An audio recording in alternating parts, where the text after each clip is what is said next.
Okay అన్న గారు.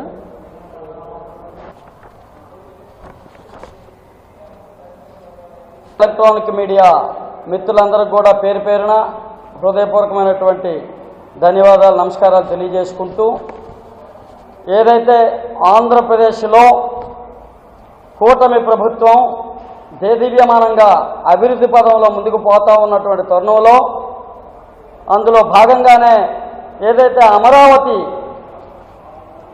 శాశ్వత రాజధాని అమరావతిని మనం ఈ నెల 28వ తారీఖున ప్రత్యేక సమావేశం పెట్టి అసెంబ్లీ తీర్మానం చేసి కేంద్ర ప్రభుత్వాన్ని పంపించిన వెంటనే కేంద్ర ప్రభుత్వం కూడా నిన్ననే ఆమోదించి చట్టం చేసినటువంటి తరుణంలో కేంద్ర ప్రభుత్వానికి, రాష్ట్ర ప్రభుత్వానికి ధన్యవాదాలు తెలియజేసుకుంటూ, ఏదైతే భారతదేశ రాజకీయాల్లోనే ఒక నీతి, నిజాయితీ, నిబద్ధత, చిత్తశుద్ధి కలిగినటువంటి ఏకైక నాయకుడు ఆంధ్రప్రదేశ్ రాష్ట్ర ఉప ముఖ్యమంత్రి, అలాగే జనసేన పార్టీ అధ్యక్షులు శ్రీ కొణిదెల పవన్ కళ్యాణ్ గారిని నిన్నను జగన్మోహన్ రెడ్డి, ఏదైతే వైఎస్ఆర్ కాంగ్రెస్ పార్టీ అధ్యక్షులు, మాజీ ముఖ్యమంత్రి వర్యులు ఏదైతే అవాకులు చవాకులు మాట్లాడుతూ ఉన్నారు, ఆయన ముఖ్యమంత్రిగా ఉన్నప్పుడు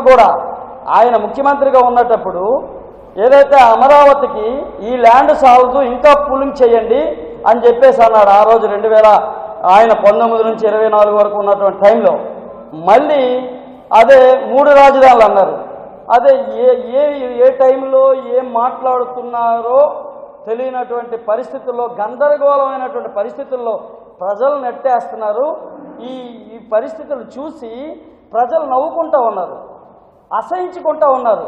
ఈ గడికొక మాట, గంటకొక మాట 3 రాజధానులు అంటాడు ఆయన ఉన్నప్పుడు. ఇప్పుడేమో రాజధానులు అంటే రాజధాని అవసరం లేదు, రాజధాని అన్న అంశము భారత రాజ్యాంగం లేదంటారు. ఇంకంతకంటే చిక్కుచేటు ఇంకోటి ఉందా అని చెప్పేసి ముఖ్యమంత్రిని అడుగుతా ఉన్నా.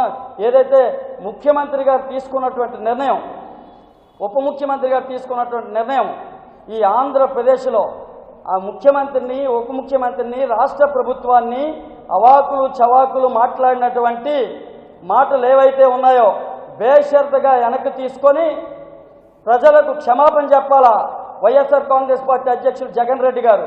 ఎందుకంటే ఇది ప్రజల ఆత్మగౌరవం, ప్రజల తాలూకా ఆంధ్రప్రదేశ్ 5 కోట్ల మంది ఆత్మగౌరవంలో భాగంగా మన యొక్క రాజధాని అందరికీ అమరావతి రాజధానే కావాలని చెప్పేసి అందరూ కూడా కోరుతూ ఉన్నటువంటి తరుణంలో రైతుల తరపున కానీ వారందరి తరపున పోరాటం చేసినటువంటి నాయకుడు మా నాయకుడు మన జగన్ రెడ్డికి ఇంటూ పలుకుతూ ఉన్నాం.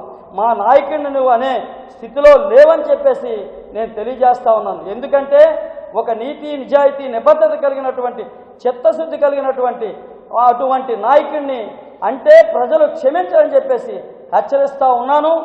అదేవిధంగా ఈయన ధోరణి చూస్తే పులకేశి అని ఆల్రెడీ మీకు అందరికి కూడా తమిళనాడులో పులకేశి అనే ఒక రాజు ఉండేవారు. రాజు అంటే ఒక కథ, ఒక డైరెక్టర్ ఉన్నాడు. ఆ 23వ పులకేశు తమిళనాడులో ఉంటే, అలాగే 24వ పులకేశు మన ఆంధ్రప్రదేశ్ వైఎస్ఆర్ కాంగ్రెస్ పార్టీ అధ్యక్షుడు, మాజీ ముఖ్యమంత్రి జగన్ రెడ్డి అని చెప్పేసి తెలియజేస్తా ఉన్నాను. ఎందుకంటే నియంతత్వ ధోరణి. ఎందుకంటే నువ్వు మాట్లాడినటువంటి మాటలకే ఒక నిబద్ధత లేకపోతే ప్రజలు ఏమని నమ్మాలి నిన్ను? మళ్ళీ నేను వస్తానని చెప్పేసి అడుగుతుంటే ప్రజలు ఎందుకు నమ్మాలని చెప్పేసి నేను అడుగుతున్నాను. ప్రజలను వంచినందుక, ప్రజలను భయభ్రాంతులు చేసినందుక, దేనికోసం మేము నమ్మాలని చెప్పేసి ప్రజల తరపున అడుగుతా ఉన్నాను. ఏదైతే మీరు తీసుకున్నటువంటి నిర్ణయం ఏదైతే ఉందో, మీ తప్పుడు నిర్ణయాలు, ప్రజల్ని తప్పుదోవ పట్టిస్తున్న నిర్ణయాన్ని వెనక్కి తీసుకోండి, లేదంటే ప్రజలు క్షమించాలని చెప్పేసి తెలియజేస్తా ఉన్నాను.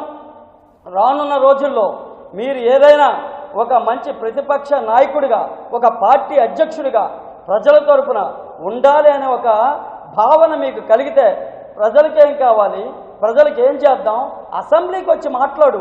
ఒక నాయకుడిగా మీరు ఎమ్మెల్యే, మీతో పాటు ఇంకో 10 మంది ఎమ్మెల్యేలను ప్రజలు గెలిపించుకున్నారు కదా, ప్రజాధనాన్ని మీరు జీతాలుగా తీసుకుంటున్నారు కదా, ప్రజలకి సేవ చేయాల్సిన బాధ్యత మీకు ఉంది కదా. ప్రజల తరపున వచ్చి అసెంబ్లీలో మాట్లాడండి. పారిపోవడానికి మీరు ఎక్కడో పారిపోయి ఇంట్లో మాట్లాడడం అన్నది ఇది మంచి పద్ధతి కాదని హెచ్చరిస్తా ఉన్నాను. రానున్న రోజుల్లో ప్రజలు తగిన గుణపాఠం చెప్పడానికి సిద్ధంగా ఉన్నారు. ఈ ధోరణితోనే వెళ్తే మీ నాయకులను కానీ మిమ్మల్ని కానీ ప్రజలు కూడా గ్రామాల్లో కానీ పట్టణాల్లో కానీ తిరగనిచ్చే పరిస్థితులు కూడా ఉండవని చెప్పేసి హెచ్చరిస్తూ ఉన్నాను. జై హింద్, జై జనసేన.